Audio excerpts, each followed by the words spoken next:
We hope that you're enjoying this introduction to the different types of cameras. Let's continue and find out more from Mr. Gopinath Srikandan. So people were looking for better solutions to overcome some of the hindrances, or simply put, they are looking for more efficient alternatives. So one such effort was this next camera, which we'll see now.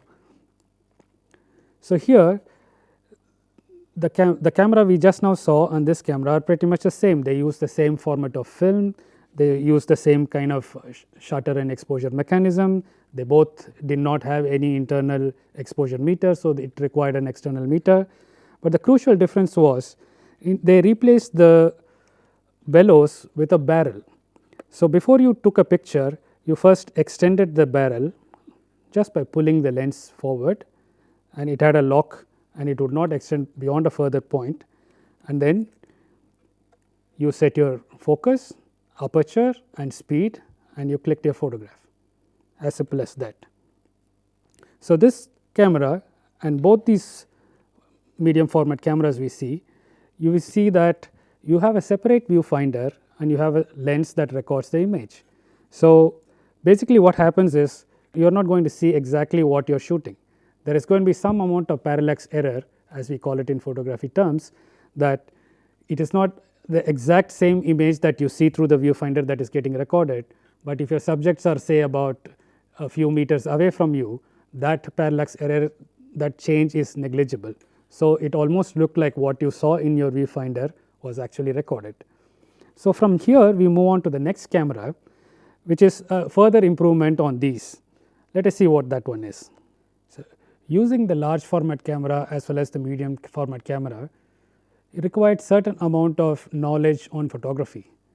But as technology was improving, camera manufacturers were also looking at popularizing photography among people, but at the same time they could not expect everybody to have a knowledge on photography, to come to buy a camera and then learn about it. So Kodak in the USA came up with a brilliant idea of producing a camera that had least expectation on the people, on the user. So they brought out this Brownie camera, which is in many ways a very primitive camera, but it really worked wonders. It had no focus mechanism, it had no aperture setting mechanism. All you have to do is, they gave a viewfinder and then they have a click button. So all you have to do is see through the viewfinder what you want to frame and just press a button. They said you press the button, we take care of the rest, or something to that sort. So this camera, perhaps for the first time in the history of photography, really reached the masses in unexpected quantity. So they also kept the price of these cameras very affordable, that people could buy easily. So they brought out Brownies. In fact, I think the first Brownie came in the 1900s, and then there were several versions on it. So they, even to popularize this among people, they manufactured several versions targeting several age groups. There were Brownies made for scouts, there are Brownies made for family people. In fact, during the Second World War, many soldiers, when they are in the field, they even took this camera because it required the least amount of effort to take a picture. So they carried one along with their equipment and made some pictures where they documented their life in the war. So this is one way the technology moved to take the photography to the masses. On the other hand, they were also constantly working on making the user experience better. What I mean by user experience is, as a photographer, when you handle a camera, they wanted to give the photographer a better experience of what they are photographing. And a good example for that is these TLR cameras. So here what we have is a TLR camera, a twin lens reflex camera. So what does it mean is, as you can see, there are two lenses. The one at the bottom actually recorded the image, because this is where the film was, and this lens at the bottom recorded the image, whereas the lens on the top actually helped you to frame your subjects or frame your picture. So here essentially what is happening is, So, you have the camera, the bottom lens directly recording it on the film, and the top lens has a mirror angled here, and then it reflects out to the ground glass, which acts as a viewfinder here, as you can see, and then you kind of got pretty much the exact same image that is getting recorded.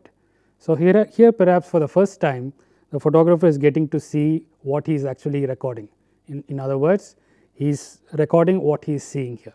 Of course, like in the rangefinders, there is because there are two different lenses positioned one after the other, there is going to be some amount of parallax error, but that was negligible as long as the subject was a little away from the cameras. Another big advantage here, or rather another big innovation at that point of time, was this camera also featured a built-in exposure meter. So, now the user or the photographer does not need an external exposure meter, and the exposure meter here, which is built in, kind of gave some indications about what the right exposure is to be set here. So, this is how technology was progressing one step at a time, adding more and more facilities or more and more features that would help photography easy for the user. So, here as you can see, so you adjusted with a knob here. This knob is meant for focusing, and these were also measured. They were marked so that you kind of knew how far your subject is from the camera. More and more sophistication was coming in. So, now the next type of cameras were much more compact than this, and also we are going to jump into a different format altogether. So, that format is the 35mm format.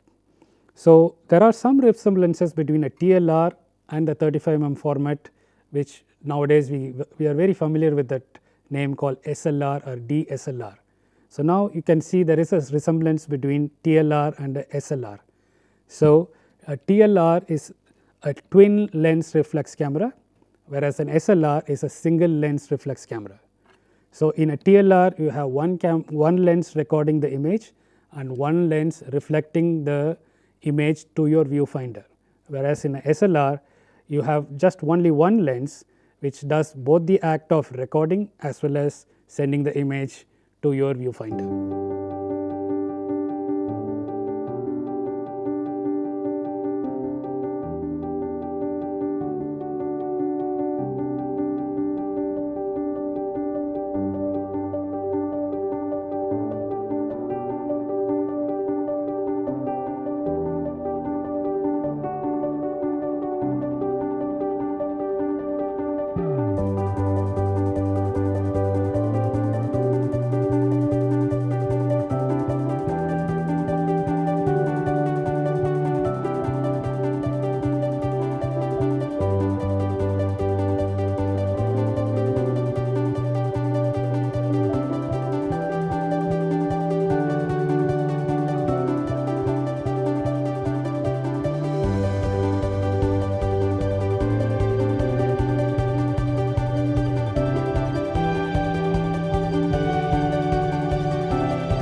So, now you know what a field camera or a view camera looks like, and you have also been introduced to the compact cameras. If you are interested to know about different types of cameras that have existed, hold on, and we are going to be back in the next video.